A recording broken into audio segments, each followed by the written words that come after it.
नमस्कार दोस्तों, मैं अखिलेश कुमार स्वागत करता हूं आपका अपने YouTube चैनल मैथ मस्ती में। दोस्तों, इस वीडियो में हम देखेंगे लूसेंट्स प्राथमिक अंकगणित का चैप्टर नंबर 22 है ग्राफ। और इसमें हम लोगों ने बेसिक ग्राफ का देख लिया है, सांख्यिकी क्या है, ग्राफ किसे कहते हैं, ग्राफ कितने प्रकार के हैं, सबके बारे में हम लोगों ने अध्ययन कर लिया है। पिछले वीडियो में देखे हैं तो अच्छी बात है, नहीं देखे हैं तो आप प्ले लिस्ट में जाकर देख सकते हैं। आज देखने वाले हैं प्रश्नावली में जो क्वेश्चन दिया गया है उसको सोल्यूशन करने का प्रयास करते हैं। तो 1 नंबर जो क्वेश्चन दिया गया है आपके बुक में वो है। और हाँ, अगर विद्यासागर अंकगणित का सॉल्यूशन देखना चाहते हैं तो आप प्लेलिस्ट में जाइए। 92 वीडियो का एक प्लेलिस्ट होगा, नाम लिखा होगा ऑल विद्यासागर अंकगणित फुल सॉल्यूशन। वहाँ से विद्यासागर अंकगणित का पूरा सॉल्यूशन देख सकते हैं। और वीडियो को कहीं भी देखते वक्त आपको दिक्कत हो कि कोई स्टेप आपको समझ में नहीं आता है कैलकुलेशन का, चाहे कहीं का भी हो, किसी भी चैप्टर का हो, तो आप मेरे सेकंड चैनल पर मैं उसका स्पेशल वीडियो अपलोड कर दूंगा आपको समझाते हुए। जहाँ भी आपको दिक्कत है बस आप कमेंट में, उस वीडियो के कमेंट सेक्शन में लिख दीजिएगा कि आपको यहाँ से यहाँ समझ में नहीं आया, तो मैं उसका पार्टिकुलर वीडियो बनाकर फिर से समझा दूंगा अपने सेकंड चैनल पर। ठीक है, तो मैं आशा करता हूँ कि आप ऐसा करेंगे। चलिए 1 नंबर क्वेश्चन देखते हैं क्या कहता है। 1 नंबर क्वेश्चन जो दिया गया है आपका,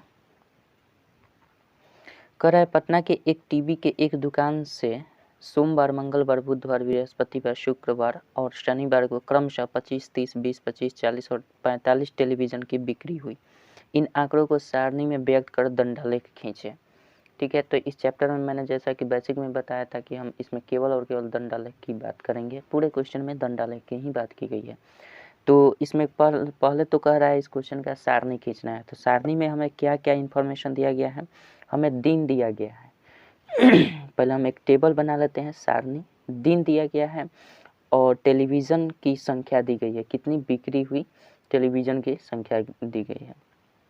तो हम लिख सकते हैं बिकने वाली टेलीविज़न की संख्या, बिकने वाली टेलीविज़न की संख्या, टेलीविज़न की संख्या, टेलीविज़न की संख्या कर लीजिएगा, टेलीविज़न संख्या हम लिख दिए हैं। चलिए, इसमें हमारा दिन क्या क्या दिया गया है, पहले हम टेबल बना लेते हैं, उसके बाद ग्राफ में इसका दंडालेख खींचेंगे। ठीक है, दिन में हमारा दिया गया है कहाँ से, सोमवार से दिया गया है। तो हम लिख लेते हैं सोमवार, मंगलवार, बुधवार, बृहस्पतिवार,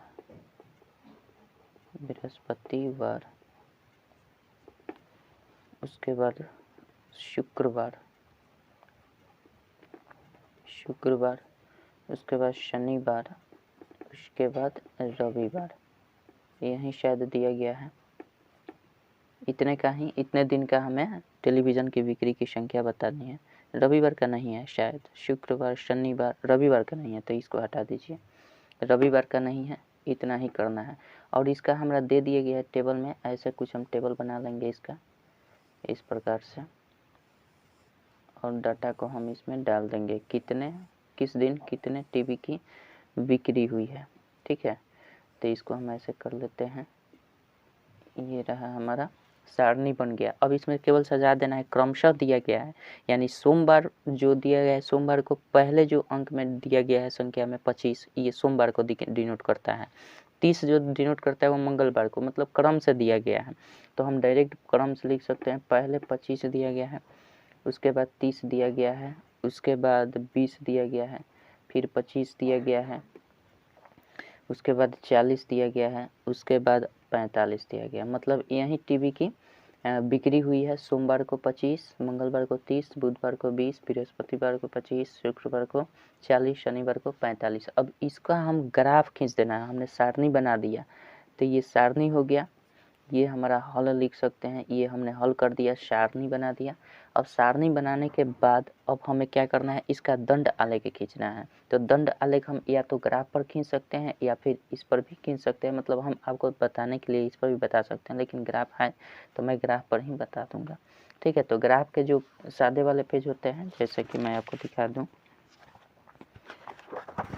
ये देखिए, ये मेरा ग्राफ का कॉपी है। ठीक है, और इसका जो पहला पृष्ठ है ये वाला, इस पर हम इस सारणी को बना लेते हैं। जो सारणी मैंने इस बोर्ड पर बनाया है ये वाला, इस सारणी को आप क्या करेंगे, इस पर बना लेंगे और उसके बाद ग्राफ यहाँ पे है, ग्राफ का पेज, इस ग्राफ के पेज पर आप इसका डंडा लेके खींचेंगे। तो ठीक है, हमने ग्राफ बना लिया है, तो थोड़ी देर के लिए हम इसको ऐसे फोल्ड कर देते हैं और इसके अनुसार, इस डेटा के अनुसार हम इसका ग्राफ खींचते हैं। तो ग्राफ खींचने के लिए हम क्या करते हैं, यहाँ पे अब इस पर हम ग्राफ खींच लेंगे। कैसे खींचते हैं सो देख लीजिए। सबसे पहले जितनी भी इंफॉर्मेशन दी गई है उसको हम ग्राफ के ऊपर लिखते हैं। तो इसको हम स्केल से पेंसिल से ही ग्राफ बनाते हैं। तो चलिए पेंसिल से हम बना लेते हैं। ये हमारा रहा, जितनी भी इंफॉर्मेशन दी गई है उसको हम शीर्षक के रूप में यहाँ पे लिख देते हैं कि वास्तव में हो क्या रहा है। तो पहले हम कहीं से भी ले लेते हैं x अक्ष और y अक्ष, ठीक है। यहाँ से हम ले लेते हैं और इसी पर लाइनिंग करके खींच देते हैं। ये हमने लाइनिंग खींच दिया, ठीक है। कहीं भी हम ओरिजिन पॉइंट इसका बना देंगे। एक ये हो जाएगा और यहाँ पे हम मान लेते हैं, एक काम करते हैं यहीं पे कर लेते हैं और यहाँ से ये एक अक्ष हम खींच देंगे। थोड़ा सा सावधानी है देना पड़ेगा कि यहाँ पे चिन्ह पर होना चाहिए, अलग नहीं होना चाहिए, ठीक है। अब इसमें हम क्या करेंगे, डिनोट कर लेंगे कौन कौन सा दिन है। दिन को हमें यहाँ कर लेंगे और टीवी की बिकने वाली टीवी की संख्या हम इस तरह से उद्धग्र रूप में लिखेंगे, यानी y अक्ष पर लिखेंगे, ठीक है। और दिन हम किस पर लिखेंगे, दिन को हम इस पर लिखेंगे यानी x अक्ष पर। चलिए लिख लेते हैं हम दिन को। पहले दिन कौन कौन सा है उसको हम लिख कर आपको दिखा देते हैं। दिन हमारा कौन कौन सा है, देखिए पहले ये वाला पॉइंट जो है इसको हम मान लेते हैं और हमारा टोटल दिन की संख्या 6 है। 1 2 3 4 5 6 ये है। लेकिन इस तरह से हम नहीं करेंगे, हम इससे और अधिक लेंगे। 7 8 9 10 11 12 13 14 15 टोटल यहाँ से यहाँ तक देखें तो 15 हमारा लाइनिंग मिल रहा है। अब हम क्या कर देंगे, इसमें सबसे पहले सोमवार का दंड आलेख खींचना है। तो हम यहाँ से दंड आलेख, चूँकि आयताकार होता है तो आयताकार हमेशा 2 को लेकर खींचना पड़ेगा, फिर 1 को गैपिंग छोड़ना पड़ेगा। तो यहाँ से 1 ये हो जाएगा और इसको छोड़ना पड़ेगा, 2 होगा, 3 होगा, 4 होगा, 5 होगा और 6 यहाँ पे फाइनली हो जाएगा हमारा। तो 1 को छोड़ना पड़ता है। दंड आलेख में मैंने बताया है कि प्रत्येक आयताकार जो दंड होगा उसकी लंबाई और चौड़ाई समान होनी चाहिए, लंबाई नहीं सॉरी चौड़ाई केवल समान होनी चाहिए और बीच में समान ही गैप होना चाहिए। तो हम इसके लिए इन दोनों पॉइंट के लिए हम सोमवार मान लेते हैं। तो यहाँ पे हम लिख देंगे सोमवार, शायद दिख रहा है कि नहीं, ये सोमवार हो जाएगा हमारा, ठीक है। उसके बाद हमारा इसमें अब ये स्पेस हम छोड़ देंगे और इसमें हम मंगलवार लिख देते हैं। ये मंगलवार को डिनोट करेगा, मंगलवार, पता नहीं दिख रहा है कि नहीं। तो एक काम करते हैं हम इसको कलम से ही लिखते हैं। चलिए मंगलवार, इसको बुधवार कर देते हैं, एक एक छोड़कर करना है। बुधवार ये हो जाएगा, बृहस्पतिवार ये हो जाएगा और शुक्रवार इसको छोड़ देंगे तो शुक्रवार ये हो जाएगा और उसके बाद इसमें शनिवार कर देंगे, ठीक है। ये शनिवार हो जाएगा, रविवार नहीं है तो इसको हम छोड़ देते हैं। अब देखिए इधर हम कर लेते हैं, चूँकि टीवी की जो संख्या बिकी हुई है वो आपका 10-20 के रेंज में हम कर लेंगे, चूँकि ये सावधानी रहेगी, इससे अच्छा रहेगा हमें। हमारा सबसे पहले यहाँ पे कर लेते हैं 10, यहाँ कर लेते हैं 20, यहाँ कर लेते हैं 30, यहाँ 40, यहाँ पे 50, यहाँ पे 60। अधिकतम हमारे टीवी की संख्या जो बिकी हुई है वो आपका 45 तक गया है। तो इसके ऊपर जाने की अब कोई ज़रूरत नहीं है, बस अब इसका हमें दंड आलेख खींच देना है। तो देख लेंगे कि सोमवार को टीवी कितनी बिकी हुई है। तो सोमवार को टीवी 25 बिकी हुई है। आप ग्राफ देख लीजिए, जो मैंने पहले बताया है उसको डिनोट कर लीजिएगा, आपके क्वेश्चन में भी दिया गया है। तो हम क्या करेंगे, पहला सोमवार को जो टीवी बिकी हुई है वो 25 की संख्या में बिकी है। तो देखिए 20 यहाँ पे है, 30 यहाँ पे, तो इसके बीच का जो लाइनिंग है उसमें 10 का गैपिंग है, तो 5 का गैपिंग यहाँ पे आ जाएगा आपका।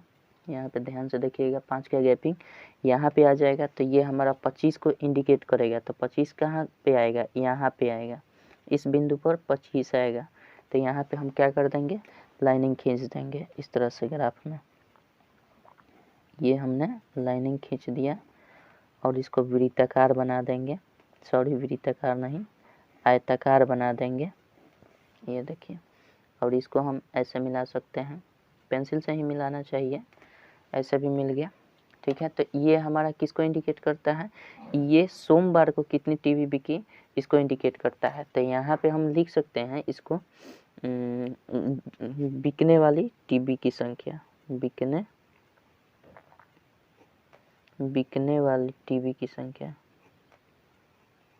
टीवी की संख्या, ठीक है। ये हमारा इसको दर्शाता है, ये जो 10 20 30 है ये टीवी की संख्या कितनी बिक रही है इसको दर्शाता है, ठीक है। ऐसे कर सकते हैं। तो हमने दर्शा दिया सोमवार को कितनी बिकी 25। उसके बाद हमारा दिया गया है मंगलवार को 30 बिकी है, तो मंगलवार का 30 यहाँ पे है, लेकिन यहाँ मंगलवार है तो मंगलवार का ग्राफ आपका यहाँ पे आ जाएगा, यानी 30 पॉइंट यहाँ पे कर लेंगे और ये कर लेंगे, इसको मिला देते हैं और इसको आयताकार हम बना देते हैं इस तरह से। तो ये हो जाता है हमारा मंगलवार को 30 टीवी बिकी, तो इसका दंडा लेके ये हो जाएगा। फिर उसके बाद आपका दिया है बुधवार को 20 बिकी, बुधवार यहाँ पे है और बुधवार को 20 बिका है, तो 20 का लाइनिंग यहाँ पे है, तो बुधवार को हम इस तरह से कर लेंगे और बुधवार को हम इसको मिला देते हैं, तो ये बुधवार का दंडा लेख हो जाएगा यहाँ पे, और इसको मिला दीजिए, स्केल से ही मिलाइएगा। यहाँ पे हो गया, ये हमारा बुधवार को क्या डिनोट कर रहा है कि 20 टीवी बिकी है। उसके बाद बृहस्पतिवार को क्या दिया है 25, बृहस्पतिवार को 25 दिया है, तो 25 कहाँ पे आएगा 20 और 5 25, इसी लाइनिंग के यहाँ पे आ जाएगा आपका बृहस्पतिवार को 25, इस पर आएगा और इस पर आएगा, ठीक है। इसको हम मिला देते हैं, थोड़ा सा इधर उधर हो रहा है तो माफ़ी चाहूँगा। यहाँ पे ये मिला देते हैं और इसको मिला देते हैं, ठीक है। ये हो जाता है हमारा ग्राफ, ये बन गया। बृहस्पतिवार को कितना 25 बिका है टीवी, और फिर शुक्रवार को कितना दिया गया है, शुक्रवार को 40 बिका है, तो शुक्रवार के लिए 40 यहाँ पे आ जाएगा, 40 यहाँ पे इंडिकेट है, तो 40 हम यहाँ पे बिंदु लगा लेते हैं और फिर इसको हम मिला देते हैं। इसको ग्राफ में हम क्या करेंगे, ऐसे मिला देते हैं, फिर इसको भी हम मिला देते हैं और ये रह गया हमारा क्या, ये शुक्रवार को 40 टीवी बिकी है, तो ये 40 का इंडिकेशन है, 40 का दंड आलेख खींच दिया हमने। उसके बाद शनिवार को आपका बिका है 45 टीवी, तो शनिवार को 45 कहाँ जाएगा, 40 तो यहाँ गया था, तो 45 से यहाँ पे आ जाएगा, मतलब अगले एक को छोड़कर यहाँ पे, तो 45 का इंडिकेशन ये हो जाएगा हमारा। चूँकि 50 का इंडिकेशन ये है तो हम यहाँ पे कर लेंगे और इसको हम मिला देते हैं, ऐसे हम मिला देते हैं और इसको भी हम मिला देते हैं। चलिए, अब ये हमारा बन गया टोटल का ग्राफ, दंडालेख हमने खींच दिया। तो यहाँ पे हम लिख सकते हैं इसमें हमें करना क्या था, हमें टीवी की संख्या, बिकने वाली टीवी की संख्या करनी थी, यानी टीवी हम लिख सकते हैं यहाँ पे टीवी की बिक्री हो रही है। इस ग्राफ में क्या हो रहा है, टीवी की बिक्री हो रही है, टीवी की बिक्री, ठीक है, टीवी की बिक्री हो रही है। और हमने इस ग्राफ में दर्शाया क्या है, टीवी किस दिन को कितने टीवी बिकी हुई है। तो आई होप कि आप समझ गए होंगे। तो चलिए 2 नंबर देखते हैं, क्वेश्चन क्या कहता है। चलिए 2 नंबर क्वेश्चन देखते हैं। 2 नंबर क्वेश्चन दिया है, किसी परिवार के 5 व्यक्तियों का मासिक वेतन निम्न प्रकार है। 1 नंबर दिया है, मोहन 2500 रुपये, सोहन 2800 रुपये, यदु 1900 रुपये, रघुनाथ 2400 रुपये, राजेश 800 रुपये। इन आंकड़ों को दंडालेख खींचे, इन आंकड़ों का दंडालेख खींचे। इसमें सारणी नहीं बनाना है, तो सारणी नहीं बनाना है तो हम ऐसे भी खींच सकते हैं इसको दंडालेख। इसका कुछ इस प्रकार से बनेगा, हम पहले रफ करके बता देते हैं, उसके बाद ग्राफ फॉर्म बनाएंगे। इसका दंडालेख कुछ इस प्रकार से बनेगा। आप चाहे तो सारणी भी बना सकते हैं, लेकिन सारणी इसमें बोला नहीं गया है, तो आप सारणी अगर बनाना हो तो आप ऐसे कर सकते हैं, जैसे यहाँ पे नाम लिख देंगे। सारणी अगर बनाना हो तो यहाँ पे नाम लिख देंगे, यहाँ पे रुपए लिख देंगे, ठीक है। अब नाम में जिसका जिसका है रुपया जिसका जितना मिल रहा है उस तरह से ऐसे लिख सकते हैं। तो नाम में किसका है, मोहन का है, तो मोहन कर सकते हैं रुपया कितना मिल रहा है 2500 रुपये। तो इस प्रकार से आप कर सकते हैं, जितने भी नाम दिए गए हैं नाम इधर लिख दीजिएगा, उसका रुपया इधर, नाम इधर और रुपया इधर। इस तरह से सारणी बन जाएगा। ग्राफ कैसे बनेगा सो देख लीजिए। ग्राफ को हम एज्यूम कर लेते हैं यहाँ पे, फिर हम ग्राफ पर बताएंगे कि कैसे बनाना है। इस पर हमारा ग्राफ बनेगा तो पहले दिया है मोहन का, तो मान लेते हैं मोहन यहाँ पे होगा, ठीक है। मोहन को यहाँ पे हम रख देंगे। उसके बाद सोहन है तो सोहन को यहाँ पे रख देते हैं। उसके बाद आपका यदु दिया गया है तो यदु के यहाँ पे रख देते हैं। उसके बाद दिया है रघुनाथ, रघुनाथ को यहाँ पे रख देते हैं। उसके बाद राजेश दिया तो यहाँ पे राजेश रख देते हैं। इस तरह से कर लेंगे। और इधर जो रेंज हम देंगे वो हमारे रुपए के अनुसार देंगे, तो इधर हम रुपए लिखेंगे और रुपए के अनुसार हम इसका रेंज देंगे। तो हम रेंज ले लेते हैं 1,000 रुपये का। पहले 0 रुपये यहाँ पे और यहाँ पे 1000, उसके बाद यहाँ पे 2000 और आगे 3000 कर लेते हैं। लास्ट कितना मिला है पैसा, लास्ट देखा जाए तो 2800 तक मिला है। 2800 तो यहाँ तक हमारा हो जाएगा लगभग, ठीक है।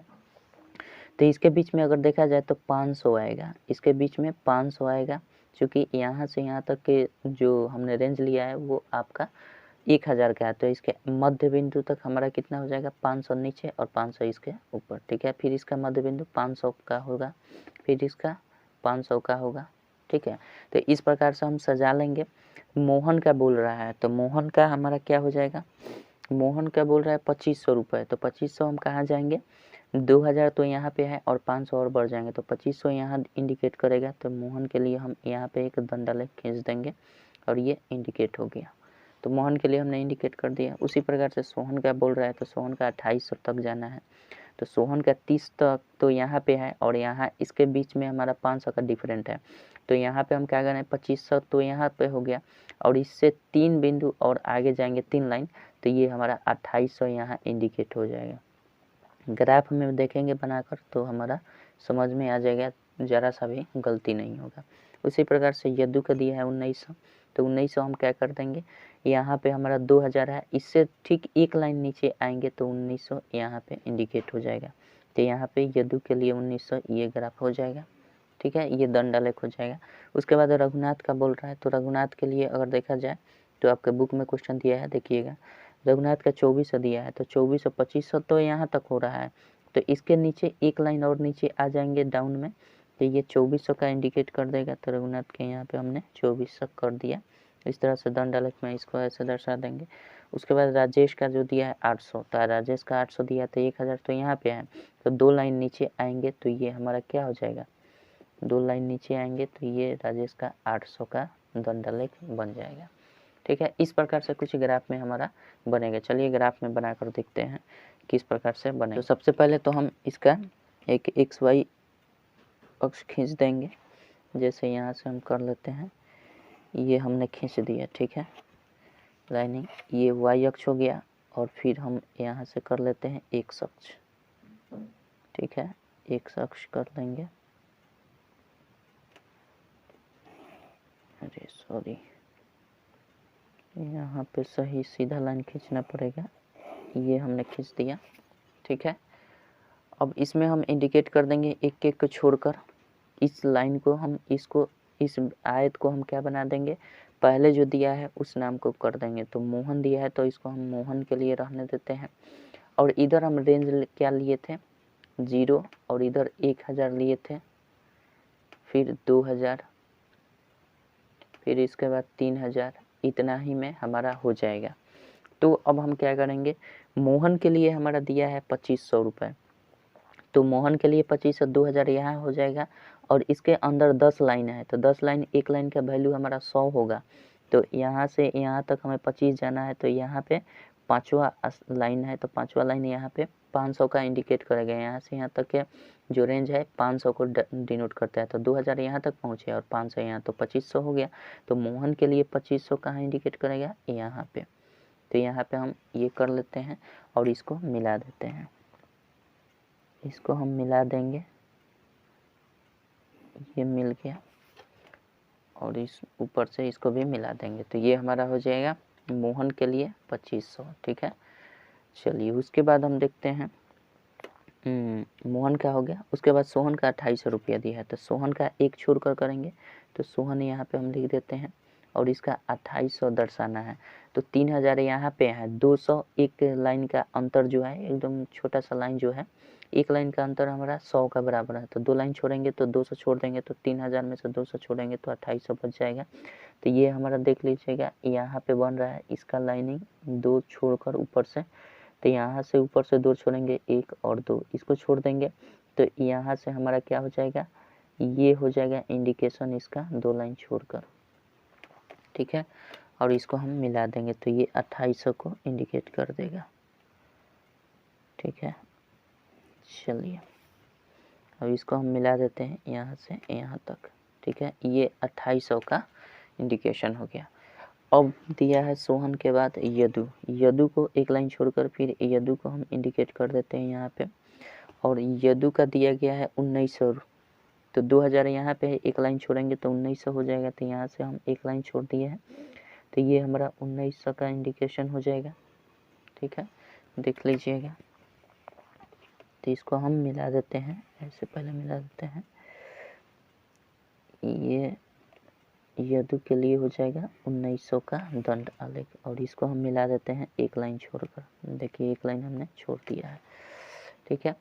उसके बाद हमारा दिया है यदु के बाद है रघुनाथ, तो रघुनाथ को एक को छोड़कर हम यहाँ पे लिख देते हैं रघुनाथ, ठीक है। रघुनाथ को इंडिकेट इसमें करेंगे, और ये हमारा कितना दिया गया है 2400 रुपये, तो 2400 रुपये कहाँ पे आएगा, ये तो रहा 2500, तो इससे एक लाइन और छोड़ देंगे तो हमारा क्या हो जाएगा 2400 इंडिकेट हो जाएगा, 2500 का लाइन ये वाला है, और यहाँ से एक छोड़ देंगे तो यहाँ पे छोड़ेंगे, और ये हमारा इसको मिला देंगे, तो ये हो जाएगा 2400 का दंड आलेख, ठीक है। और इसको हम यहाँ से एक लाइन छोड़े हुए हैं, तो ये हो जाएगा 2400 का दंड आलेख, ठीक है। अब हम क्या कर लेते हैं, अब उसके बाद राजेश का 800 है, तो राजेश का हम यहाँ पे एक छोड़कर यहाँ कर देते हैं राजेश, ठीक है। 800 है, तो 800 कहाँ जाएगा, यहाँ 1000 है, यहाँ से यहाँ तक के बीच की दूरी 1000 का है, तो इसमें से 200 छोड़ देंगे, यानी 2 लाइन छोड़ देंगे तो हमारा 800 का इंडिकेशन हो जाएगा, तो 1 और 2 इसको हम छोड़ देंगे, यहाँ पे आएगा हमारा, ठीक है, इस लाइन पर आएगा, और इसको हम मिला देते हैं ऐसे, 2 लाइन देख लीजिएगा गौर से, हमने 2 लाइन छोड़ा है, और इसको हम मिला देंगे, ये दंड आलेख तैयार हो गया हमारा, ठीक है। इसमें कुछ करने वाला बात नहीं है। अब हमें बात करना है, इसका शीर्षक जो है वो स्पष्ट होना चाहिए, इस पर दर्शाया जाना चाहिए। ये हमारा क्या है, तो रुपये है, ये हमारा रुपये है, और ये नाम है मोहन सोहन यदु रघुनाथ, इसको हम दंड आलेख में दर्शा रहे हैं, ठीक है। तो ये 5 इसमें लिख सकते हैं, जो क्वेश्चन दिया गया है उसको ऊपर लिख सकते हैं, ग्राफ के ऊपर 5 व्यक्तियों का मासिक वेतन का दंड आलेख लिख सकते हैं, 5 व्यक्तियों का मासिक वेतन का, 5 व्यक्तियों का मासिक वेतन का दंड आलेख, मासिक वेतन का दंड आलेख, ठीक है। ये आपका बन गया ग्राफ, आशा करता हूँ समझ गए होंगे। चलिए थोड़ा सा विजिबिलिटी कम हो रही होगी तो आप बड़ा करके देख लीजिएगा। चलिए बात करते हैं 3 नंबर क्वेश्चन क्या कहता है, देखते हैं। 3 नंबर क्वेश्चन देखिए, 3 नंबर क्वेश्चन कह रहा है पटना में गर्मी के मौसम में किसी दिन तापक्रम निम्न प्रकार रहा, सुबह 6 बजे, इसका दिया गया है, आप देख सकते हैं, और आप अपने पास बुक रखिएगा ज़रूर, हम डायरेक्ट इसका सलूशन कर देते हैं। पटना में इसका जो ग्राफ जो बनेगा हम ऐसे कर लेते हैं, ग्राफ जो बनेगा वो आपका इस प्रकार से होगा, यहाँ पे लिखेंगे सुबह, ठीक है। सुबह में हमारा एक ग्राफ दंड आलेख बन जाएगा, इधर हम दर्शा देते हैं आपका रेंज, हमारा तापक्रम हो जाएगा, इधर तापक्रम लिख देंगे। तापक्रम क्या है हमारा, पहले आपका 20 डिग्री है तो यहाँ पे हम 20 डिग्री लिख देते हैं। उसके बाद ऐसे कर लेते हैं 10 से रेंज लेकर चलते हैं, 10 डिग्री, 20 डिग्री, 30 डिग्री, और ये हो जाएगा 40 डिग्री। आगे हम कर लेते हैं 45 डिग्री, इतना में हो जाएगा लगभग। ठीक है, तो सॉरी 40 के बाद 50 हो जाएगा, यहाँ 10 का अंतराल रहेगा तो 50 डिग्री कर लेंगे। 10, 20, 30, 40, 50 डिग्री में हो जाएगा तापक्रम। इधर लिख लेंगे सुबह में, और सुबह में कह रहा है 6 बजे 20 डिग्री का तापमान है, तो सुबह में 6 बजे 20 डिग्री का तापमान है, तो यहाँ पे हमारा 20 डिग्री आएगा।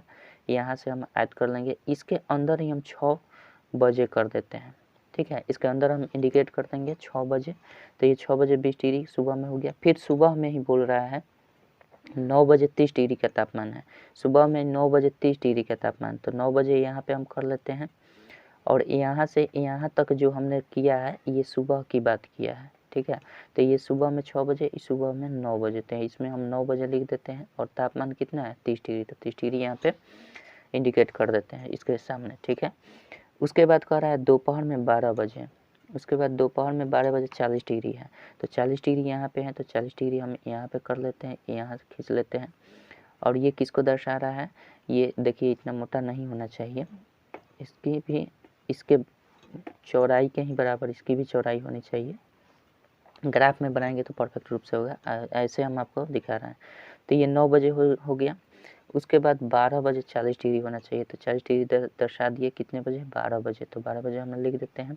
ये किसकी बात हो रही है, दोपहर की, तो यहाँ पे दोपहर लिख दीजिए। उसके बाद दिया है अपराह्न का 3 बजे, अपराह्न का 3 बजे 39 डिग्री सेल्सियस है, तो 40 यहाँ पे, तो इससे थोड़ा सा छोटा यहाँ पे दंडालेख के रूप में इससे छोटा एक लाइन छोटा हम क्या कर देंगे, यहाँ खींच देंगे। ये कितने डिग्री है, ये अपराह्न की बात किया जा रहा है, अपराह्न का ये हो जाएगा। और ये कितने बजे की बात हो रही है, 3 बजे की, तो यहाँ पे हम 3 बजे लिख देंगे, कोई दिक्कत नहीं है। उसके बाद ये 39 डिग्री हमने दर्शाया है, तो यहाँ पे इससे थोड़ा सा छोटा हमने इसको किया है। उसके बाद दिया है अपराह्न हो गया, संध्या को दिया है 6 बजे, तो संध्या को 6 बजे यहाँ पे हम कर लेते हैं। ये रहा संध्या, तो इसको हम संध्या से कर लेते हैं। ये संध्या कितना 6 बजे, तो इसमें 6 बजे कर दीजिए। और इसका तापमान कितना है 30 डिग्री, तो 30 डिग्री के करीब रखना है, ऊपर नहीं जाना चाहिए, इस 30 डिग्री के करीब इसके सामने होना चाहिए। ठीक है, तो ये हमारा कुल मिलाकर इन आंकड़ों का दंडालेख हमने खींच दिया, काम खत्म।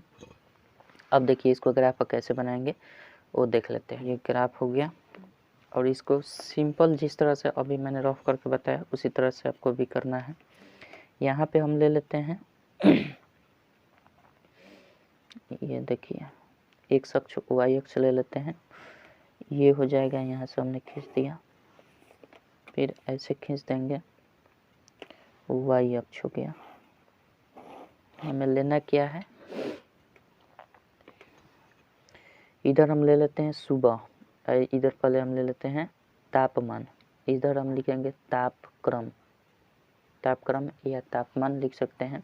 तापमान हम 10 डिग्री सेल्सियस ले लेते हैं, उसके बाद यहाँ पे 20 डिग्री सेल्सियस लिख देते हैं, उसके बाद 30 डिग्री सेल्सियस, उसके बाद 40 डिग्री सेल्सियस, उसके बाद 50 डिग्री सेल्सियस। 10-10 का अंतर आएगा, यानी एक लाइन का वैल्यू हमारा 1 डिग्री होगा। ठीक है, इसमें छोटा छोटा जो लाइन दिया है एक लाइन, तो प्रत्येक लाइन का वैल्यू कितना होगा, 1-1 डिग्री होगा। 10, 20, 30, 40, 50 ऐसे कर देंगे, काम हो जाएगा। अब पहला जो दंडालेख में बोल रहा है सुबह में 6 बजे, तो सुबह के लिए यहाँ से यहाँ हम कर लेते हैं। ये क्या हो जाएगा, यहाँ से यहाँ तक सब सुबह ही रहेगा, सुबह रहेगा कहाँ से कहाँ तक, चूँकि 2 दंडालेख सुबह का खींचना है, तो यहाँ से यहाँ एक दंडालेख एक छोड़ेंगे, फिर यहाँ से यहाँ तक एक दंडालेख, मतलब यहाँ तक सुबह ही है। ठीक है, यहाँ तक सुबह का दंडालेख है। तो लेकिन इसमें टाइम का अंतर है, तो ये पहले जो दिया है 6 बजे 20 डिग्री का है तापमान है, तो यहाँ पे 20 डिग्री कर लेते हैं और इसके अंदर 6 बजे लिख देते हैं। ठीक है, 6 बजे। अब इसको हम मिला देंगे, तो ये सुबह 6 बजे का दंडालेख हमारा तैयार हो गया, सुबह 6 बजे का दंडालेख हमारा ये हो गया। इसको मिला देते हैं, और फिर सुबह में बात कर रहा है कितना, सुबह में कह रहा है 30 डिग्री है 9 बजे, तो इसको एक को छोड़कर हम करेंगे 9 बजे के लिए 30 डिग्री, तो 30 डिग्री यहाँ पे आएगा और यहाँ पे आएगा, इसको मिला देते हैं, ये हो गया, इसको मिला दिए। ये टाइम कितना है 9 बजे, तो यहाँ पे हम लिख देंगे 9 बजे का ये बात किया जा रहा है। ठीक है, तो यहाँ से यहाँ सुबह का रेंज हो गया। उसके बाद हम क्या करेंगे, उसके बाद ये है दोपहर 12 बजे। दोपहर 12 बजे कितने डिग्री सेल्सियस है, 40 डिग्री सेल्सियस। तो 40 डिग्री यहाँ पे है, एक को छोड़कर करेंगे तो यहाँ आ जाएगा। और ये किसका होगा, ये दोपहर का होगा, दोपहर का। ये हम दंडालेख खींच रहे हैं तो ये इसको मिला देंगे, सिंपल इसको भी मिला देते हैं। ये हो गया आपका कितने बजे, 12 बजे दोपहर का। तो यहाँ पे 12 बजे टाइम इसके अंदर लिख दीजिए। ठीक है, उसके बाद दोपहर के बाद आपका दिया है अपराह्न 3 बजे 39 डिग्री। अपराह्न 3 बजे 39 डिग्री, एक को छोड़कर करेंगे और ये 40 डिग्री है तो एक सूत्र छोड़ देंगे, यानी एक लाइन छोड़ेंगे तो हमारा 39 डिग्री आ जाएगा। तो यहाँ पे हम एक लाइन छोड़कर इसके नीचे ठीक डाउन में ये हमारा हो गया कितना, 39 डिग्री का तापमान। दोपहर के बाद हमारा ये क्या था, दोपहर के बाद ये हम बात किए थे अपराह्न का, तो ये हम अपराह्न इसमें लिख देंगे। ठीक है, और ये कितने डिग्री का है, 39 डिग्री, यानी समय क्या था 3 बजे, तो यहाँ पे 3 बजे हम लिख देंगे। ये हो गया। उसके बाद आपका दिया है संध्या में 6 बजे 30 डिग्री। संध्या में 6 बजे 30 डिग्री, तो 30 डिग्री यहाँ पे है तो ये ले लेते हैं और ये हो जाएगा, हम इसको मिला देते हैं। और इसमें संध्या की बात हो रही है तो इसके अंदर हम संध्या ये हो जाएगा यहाँ पे। और कितना बजे संध्या में, संध्या में 6 बजे, तो यहाँ पे हम लिख देंगे 6 बजे। ये हमारा ग्राफ बन गया, कोई दिक्कत नहीं है। आशा करता हूँ समझ गए होंगे। ये एक्स अक्ष होता है, ये वाई अक्ष होता है, और इसमें हमने क्या दर्शाया है, तापक्रम को दर्शाया है। ठीक है, विभिन्न समय में तापक्रम को दर्शाया गया है। विभिन्न समय में तापक्रम का दंडालेख, तापक्रम का दंडालेख। ठीक है, यहाँ पे आप लिख सकते हैं विभिन्न समय में तापक्रम का दंडालेख। तो ये हमारा बन गया, आपका 3 नंबर क्वेश्चन का सलूशन हो गया। कोई दिक्कत नहीं है, आशा करता हूँ समझ गए होंगे। चलिए अब बात करते हैं 4 नंबर क्वेश्चन क्या दिया गया है, 4 नंबर को भी देख लेते हैं। 4 नंबर क्वेश्चन दिया गया है, भारत पाकिस्तान एक दिवसीय क्रिकेट मैच में भारतीय बल्लेबाज द्वारा बनाए गए रनों की संख्या इस प्रकार से है। तो इसमें दे दिया गया है आपका, सिंपल हम डायरेक्ट आपको ग्राफ बनाकर दिखा देते हैं, रफ कर लेते हैं। ग्राफ कुछ इस प्रकार से बनेगा कि हम क्या करेंगे, इसका दंडालेख खींचना है तो पहले हमारा तेंदुलकर दिया है तो यहाँ पे हम तेंदुलकर लिख देते हैं, यहाँ पे तेंदुलकर लिख देंगे। ठीक है, उसके बाद वीरेंद्र सहवाग है तो यहाँ पे वीरेंद्र सहवाग का नाम लिख देंगे, वीरेंद्र सहवाग। ठीक है, उसके बाद हम लिख देंगे आपका सौरव गांगुली का नाम, सौरव गांगुली। ठीक है, उसके बाद यह राहुल द्रविड़, राहुल द्रविड़। ठीक है, उसके बाद युवराज का है, युवराज सिंह। ठीक है, उसके बाद अजीत अगरकर, अजीत अगरकर। ठीक है, इसको हम नाम नीचे लिख देंगे। और उसके बाद इसके रनों की संख्या जो दिया गया है उसको हम ले लेते हैं आपका ऐसे कुछ इस प्रकार से ले लेते हैं। रेंज आपका ले लेंगे 20, ऐसे करते हैं 10-20 ले लेंगे, 10, 20, 30, 40, 50, 60 और 70 और 80 तक हमारा हो जाएगा। ठीक है, क्योंकि लास्ट 72 तक रन गया है तो 80 तक हम इसका ले लेंगे।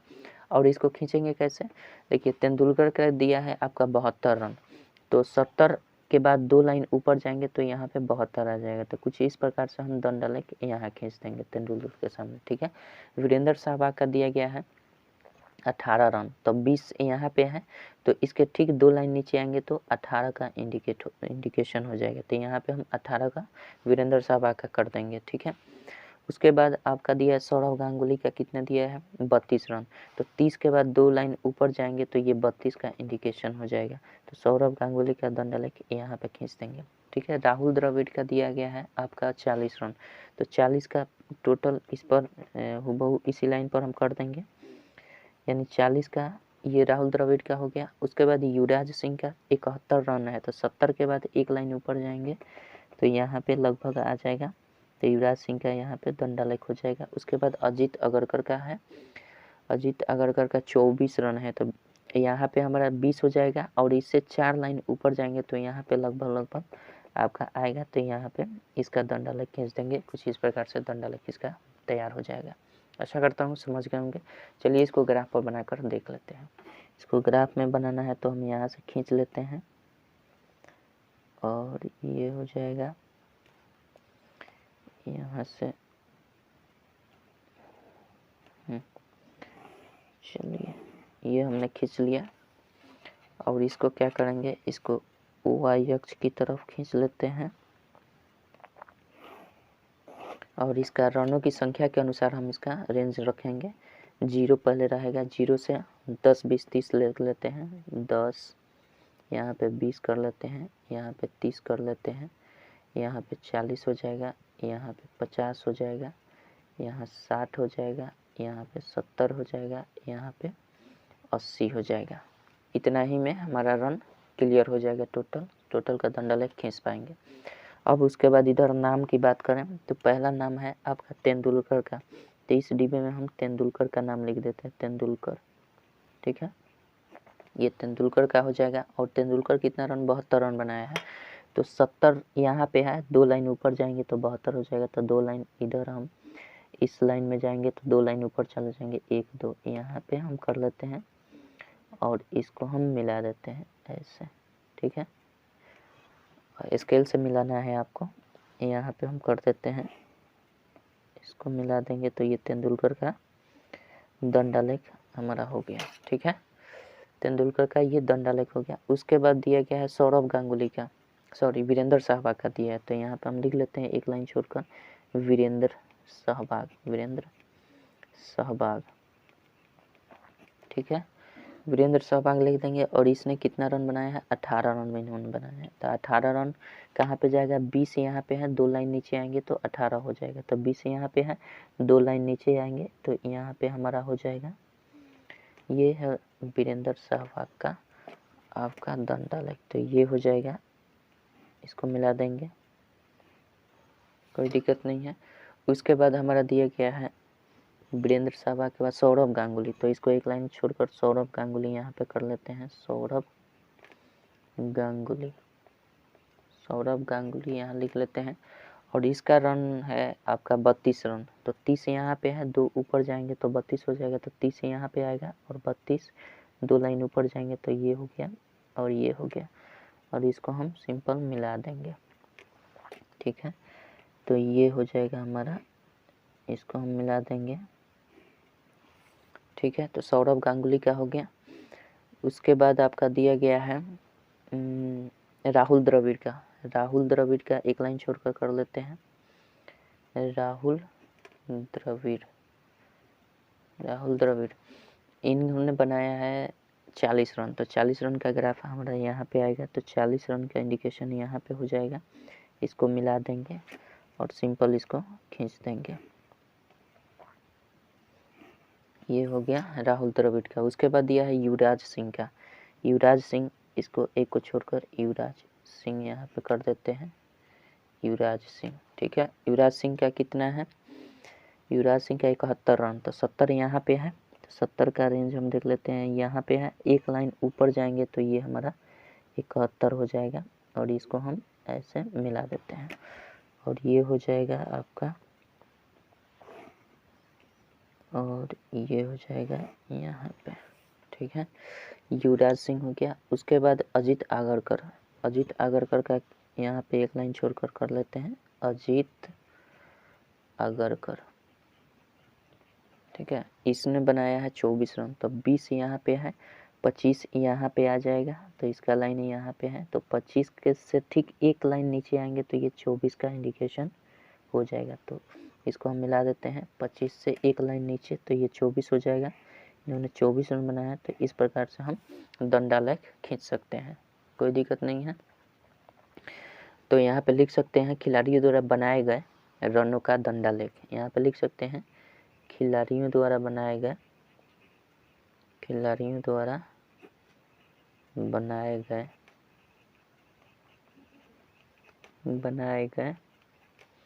रनों का दंडालेख, रनों का दंडालेख। ठीक है, ये हमारा हो जाता है ओवरऑल आंसर। तो आशा करता हूँ समझ गए होंगे 4 नंबर भी। 5 नंबर क्वेश्चन देख लेते हैं क्या कहता है। 5 नंबर क्वेश्चन दिया गया है, किसी सिनेमा हॉल में महीने के 4 रविवार की टिकट की बिक्री निम्न प्रकार हुई। पहला रविवार, दूसरा रविवार, इसका देखिए दंडालेख कैसे खींचते हैं। सारा इन्फॉर्मेशन तो दे दिए गया है, आप प्लीज़ बुक रखिएगा ज़रूर अपने पास। ये फर्स्ट संडे है, ये सेकंड संडे है, ये थर्ड संडे है, तीसरा, और ये चौथा संडे है। कितना चौथा है? 4 ही संडे का है। तो पहला संडे का दिया गया है आपका 8। तो हम एक काम कर लेते हैं, इसको ऐसे कर लेते हैं, 1 2 कर लेते हैं, 1 2 3 4 5 6, ये 7 और ये 8 तक कर लेते हैं, क्योंकि इसका रेंज ज़्यादा नहीं है इसलिए 1 से भी हम शुरू कर सकते हैं। अब दिया है कि पहला रविवार को 8,000 रुपये का टिकट बिका है। ठीक है, पहले संडे को 8,000 रुपये का टिकट बिका है। तो 8,000 कहाँ पे है? सबसे ऊपर सिस्टम तो यहाँ से हम खींच देंगे एक दंड आलेख। तो ये हो गया हमारा पहले रविवार का। दूसरा रविवार 7 है, तो दूसरा रविवार 7 यहाँ पे, तो यहाँ पे खींच देंगे, ये दूसरे रविवार का है। ठीक है, उसके बाद तीसरा रविवार 6.5 है, तो 6.5 कहाँ पे आएगा हमारा? 6 यहाँ पे, और इसके मध्य में 6.5 आएगा, तो कुछ यहाँ पे आएगा। तो तीसरा रविवार का दंडालेख यहाँ इस तरह से खींच देंगे। चौथा रविवार को 3,000 रुपये का टिकट बिका है, तो यहाँ पे हम कर लेंगे 3,000 का ये दंडालेख तैयार हो गया।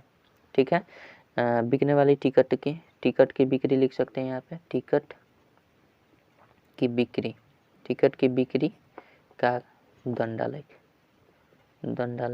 आप लिख सकते हैं, ये आपका हो जाएगा। ठीक है, चलिए इसको हम ग्राफ में बनाकर दिखाते हैं आपको। ग्राफ में केवल इसको सजा देना है, रफ तो बता ही दिए। इसमें हम 8 तक जाना है, तो यहाँ से हम खींच लेते हैं,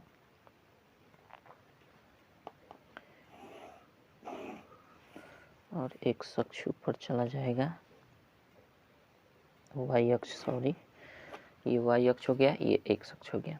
इसमें हम क्या कर देंगे,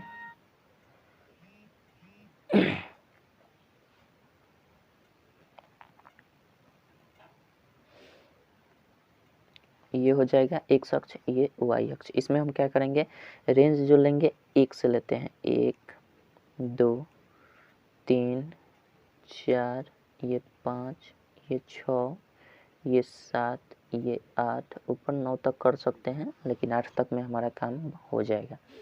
तो हम पहला संडे जो दिया है, तो यहाँ पे हम फर्स्ट एस लिख देते हैं, तो समझ जाइए फर्स्ट संडे। यहाँ पे लिख देते हैं सेकंड संडे, यहाँ पे थर्ड संडे, यहाँ पे फोर्थ संडे। ठीक है, 4 ही संडे का हमें दंडालेख खींचना है। तो पहला जो दिया गया है आपका, पहला रविवार को 8 है, तो पहला रविवार का 8 का इंडिकेशन यहाँ पे आ जाएगा। इसको हम मिला देते हैं, ठीक है, और इसको खींच देते हैं, कोई दिक्कत नहीं है। यहाँ पे हम ऐसे खींच देते हैं। चलिए, इसका हो गया फर्स्ट संडे का हमारा इंडिकेशन हो गया। उसके बाद 7,000 का टिकट बिका है दूसरे संडे को, तो 7,000 जहाँ 7 है उसको हम यहाँ पे कर लेते हैं, और इसको भी मिला देते हैं, ये मिला देंगे, हमारा दंडालेख तैयार हो गया। उसके बाद तीसरा रविवार 6.5 का है, 6,500 का बिका है, यानी 6 यहाँ पे है, 5 यहाँ है, तो 6,500 यहाँ पे आ जाएगा। तो इसको हम ऐसे मिला देते हैं, और फिर यहाँ पे आप ऐसे खींच सकते हैं। तो ये हो गया आपका 6,500 का। उसके बाद दिया है 3,000 का, चौथा रविवार 3,000 का है, तो 3 जहाँ पे है यहाँ पे इसको मिला दीजिए, और स्केल से ही मिलाना है, ऐसे हाथ नहीं मिलाना है, हमने ऐसे ही मिला दिया है, टेढ़ा नहीं होना चाहिए, लाइनिंग हो गया। तो ये आपका दंडालेख तैयार हो गया। यहाँ पे आप लिख सकते हैं टिकट की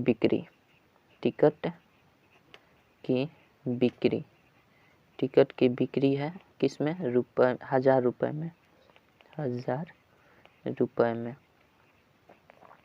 ठीक है, बस हो गया आपका। यहाँ पे लिख सकते हैं आप, इसको डिनोट कर सकते हैं किसके रूप में, क्योंकि हमने इसको 1000 रुपये माना है तो यहाँ पे रुपये लिख सकते हैं। रुपये किस में? 1000 में। रुपये जो होगा 1000 में होगा, तो यहाँ पे लिख सकते हैं। और ये हमारा जो होगा रविवार, पहला रविवार, दूसरा रविवार, तीसरा रविवार, चौथा रविवार, ये आपका ग्राफ तैयार हो गया। ठीक है, इस तरह से आप दंडालेख खींच सकते हैं। चलिए अब बात करते हैं 5 नंबर क्वेश्चन हो गया। 6 नंबर क्वेश्चन देखते हैं क्या कहता है। 6 नंबर क्वेश्चन कह रहा है निम्नलिखित आकृति में दिए गए दंडालेख को पढ़ें और निम्न प्रश्न के उत्तर दें। तो हमें करना क्या है, केवल दंडालेख दिया गया है, स्क्रीन पर हम लगा दे रहे हैं, देख लीजिए। दंडालेख इसमें दिया गया है, आपको केवल आंसर बता देना है पढ़ के और दंडालेख को समझ के। तो जूतों की माप दी गई है और क्वेश्चन आपका कह रहा है कि दंडालेख द्वारा क्या सूचना दी गई है। तो दंडालेख द्वारा क्या सूचना दी गई है, इसमें दिया गया निम्नलिखित में दंडालेख को पढ़े और निम्न को। एक तरफ विद्यार्थियों की संख्या दिया गया है, रेंज में देखिएगा विद्यार्थियों की संख्या दर्शाया गया और उसके बाद जूतों की माप दी गई है। यानी इसमें सूचना क्या दिया गया है, जूता और विद्यार्थी, मतलब इसमें दिया गया है कि विद्यार्थियों की संख्या और उनके जूतों की माप की सूचना दी गई है कि कितने विद्यार्थी ऐसे हैं जो कौन से माप का जूता पहनते हैं। तो इसमें सिंपल से आप लिख सकते हैं, इसमें विद्यार्थियों द्वारा पहने जाने वाले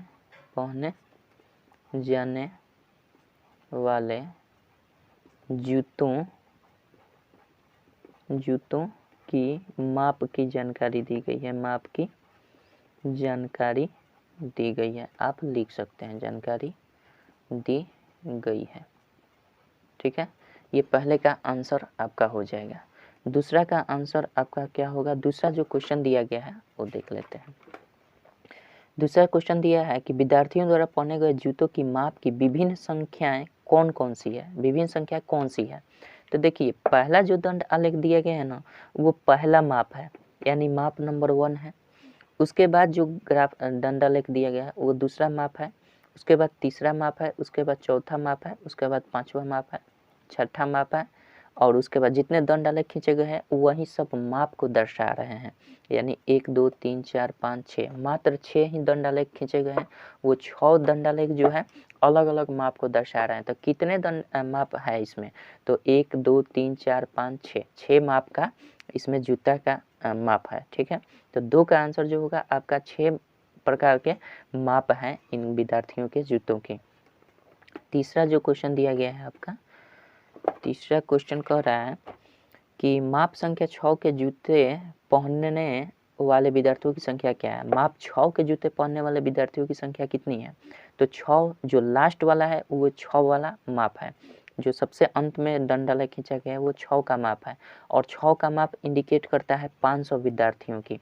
तो कह रहा है, क्वेश्चन में कह रहा है कि माप 6 के जूते पहनने वाले विद्यार्थियों की संख्या क्या है, तो 500 है। उसका जो दंडालेख खींचा गया है उसका शीर्ष से मिला लीजिए, 500 तक का आपका विद्यार्थियों का आएगा संख्या।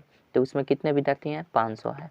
और चौथा क्वेश्चन दिया गया है, विद्यार्थियों द्वारा अधिकतम संख्या में कौन से माप संख्या का जूता पहना जाता है, इसकी संख्या भी बताएं। तो कौन से माप का पहना जाता है, तो इसमें देख लेंगे किस दंडालेख का सबसे मतलब हाईएस्ट है, यानी कौन सा दंडालेख सबसे बड़ा है उसको पहले देख लेंगे, और कितने नंबर पर वो है।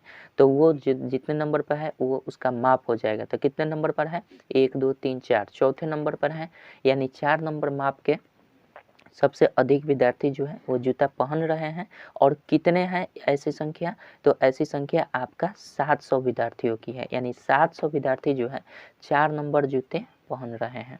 तो हम 4 लिख सकते हैं और 7 लिख सकते हैं, इसका आंसर यही हो जाएगा। माप जो जूता के माप होगा वो 4 नंबर होगा, और 4 नंबर जूते की कितने संख्या पर पहन रहे हैं, 700 विद्यार्थी पहन रहे हैं। ठीक है, उसके बाद 5 नंबर क्वेश्चन जो दिया गया है वो आपका है विद्यार्थियों द्वारा न्यूनतम संख्या में कौन से माप संख्या का जूता पहना जाता है, इसकी संख्या भी बताएं।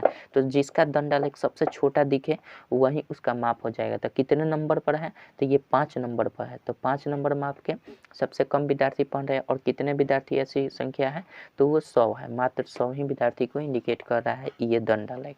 तो आशा करता हूँ समझ गए होंगे। दंडालेख देख लीजिएगा, समझ में आ जाएगा। ठीक है, चलिए 6 का केवल देख कर आकृति बता देना था इसका। अब 7 नंबर क्वेश्चन देखते हैं क्या कहता है। 7 नंबर क्वेश्चन देखिए।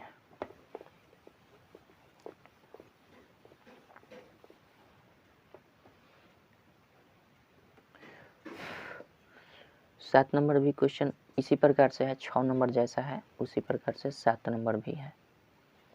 7 नंबर क्वेश्चन क्या दिया है, दंडालेख दिया गया है इसमें भी, और पूछा गया है कि निम्नलिखित आकृति में दंडालेख को पढ़े और निम्न का प्रश्न का उत्तर देना है। कह रहा है 1 नंबर क्वेश्चन में कि दंडालेख द्वारा क्या सूचना दी गई है। तो इसमें हमें तो सूचना यही दी गई है कि विभिन्न वर्षों का जो दिया गया है, चावल का उत्पादन दिया गया है लाख टन में। तो अन्य वर्षों में, अलग अलग वर्षों में चावल का उत्पादन कितना हो रहा है टन में, ये सूचना दी गई। तो हम लिख सकते हैं इसमें विभिन्न वर्षों में चावल के उत्पादन की सूचना दी गई है। तो एक नंबर लिख सकते हैं विभिन्न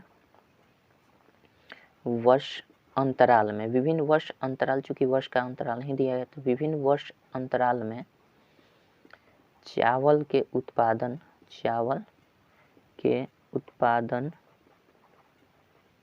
की सूचना दी गई है। ठीक है, यही इस प्रश्न में सूचना दी गई है। दूसरा बोल रहा है क्वेश्चन, केवल ये देख लेना है इसमें रेंज 1970 से 1971 में चावल का कितना उत्पादन हुआ है। तो इसका दंडालेख देखेंगे 1970 से 1971 का, उस दंडालेख का ग्राफ देखेंगे कि कितना हाईएस्ट गया है ऊपर। तो ये हमारा शो हो रहा है 45 टन का,